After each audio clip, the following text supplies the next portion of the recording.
పనులు పూర్తి చేసిన హంద్రీనివా ప్రాజెక్టు అన్ని జిల్లాలకు, రాయలసీమలలో అన్ని జిల్లాలకు నీళ్ళిచ్చే ప్రాజెక్టు.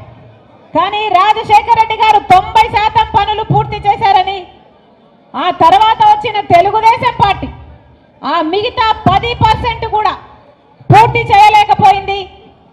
ఆ తర్వాత వచ్చిన వైసీపీ ప్రభుత్వం, జగనన్న గారి ప్రభుత్వం కూడా కేవలం 10% పనులే. రాజశేఖర రెడ్డి గారు 90% పనులు హంద్రీనివాకు పూర్తి చేసి వెళ్ళిపోతే ఆ 10% పనులు కూడా పూర్తి చేయడం చేత కాలేదు జగనన్న గారికి. మరి ఏమనాలి? అనంతపూర్ జిల్లాకైనా రాయలసీమకైనా జగనన్న గారు ఏమి సమాధానం చెప్పాలో చెప్పాలి, ఏమి సమాధానం చెప్తారో చెప్పాలి.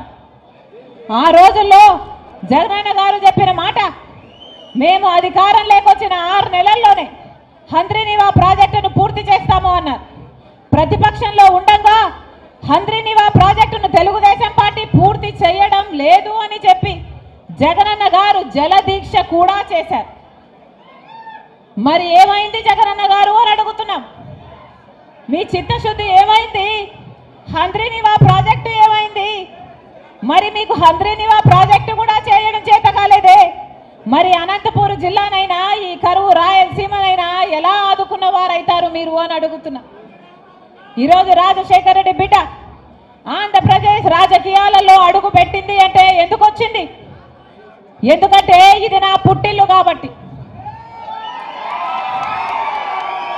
ఇక్కడ ప్రజలకు అన్యాయం జరుగుతుంది కాబట్టి, ఇక్కడ ప్రజలకు రావాల్సినవి ఏవి వాళ్ళకు అందటం లేదు కాబట్టి, ఇక్కడ ప్రజలకు ప్రత్యేక హోదా రావాల్సింది అది రాలేదు కాబట్టి, పోలవరం ప్రాజెక్టు రాలేదు కాబట్టి, రాజధాని ప్రాజెక్టు రాజధాని కాలేదు కాబట్టి, ఒక్క రకంగానైనా ఒక్క మేలైనా చేయకపోగా అదే పనిగా బీజేపీ పార్టీకి అటు జగనన్న అయితేనేమి, అటు తెలుగుదేశం పార్టీకి చెందిన చంద్రబాబు గారు అయితేనేమి మన రాష్ట్రానికి రావాల్సిన లాభాలలో మేలులలో ఒక్కటి కూడా చేయకపోయినప్పటికీ బీజేపీ పార్టీకి బానిసలుగా మారారు.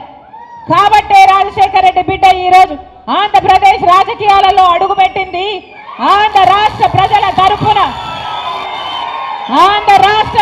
తరపున కొట్లాడడానికి, వాళ్ళ హక్కుల కోసం కొట్లాడడానికి నిలబడింది రాజశేఖర రెడ్డి బిడ్డ.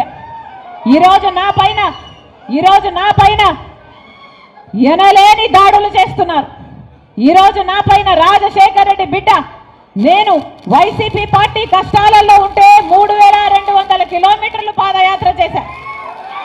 ఆ రోజు వైసీపీ పార్టీని నా భుజాల మీద వేసుకున్నా. ఆ రోజు వైసీపీ పార్టీని నిలబెట్టాం. ఆ తర్వాత కూడా వైసీపీ పార్టీకి ఏ అవసరం వస్తే ఆ అవసరానికి వాళ్ళకు అండగా నిలబడ్డాం. కానీ అధికారం లేకొచ్చినాక జగనన్న మనిషే మారిపోయాడు. అధికారం లేకొచ్చినాక జగనన్న కేవలం బీజేపీకి బానిసగా మారారు తప్ప ఒక్కసారి కూడా రాష్ట్ర ప్రజల బాగోగుల గురించి ఆలోచన చేయలేదు. ఆఖరికి స్పెషల్ స్టేటస్ ను కూడా తాకట్టు పెట్టారు అంటే మరి ఆంధ్ర రాష్ట్ర ప్రజలు మీకు ఓట్లు ఎందుకు వేసినట్టు అని అడుగుతున్నా.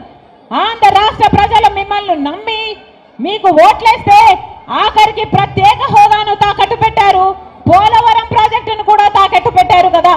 అందుకే కదా రాజశేఖర రెడ్డి బిడ్డ ఈరోజు ఆంధ్రప్రదేశ్ రాజకీయాలలో అడుగుపెట్టింది.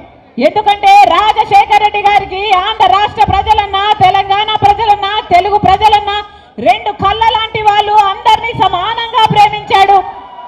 ఏ ఒక్కరికి అన్యాయం జరగనిచ్చేవాడు కాదు రాజశేఖర రెడ్డి గారు.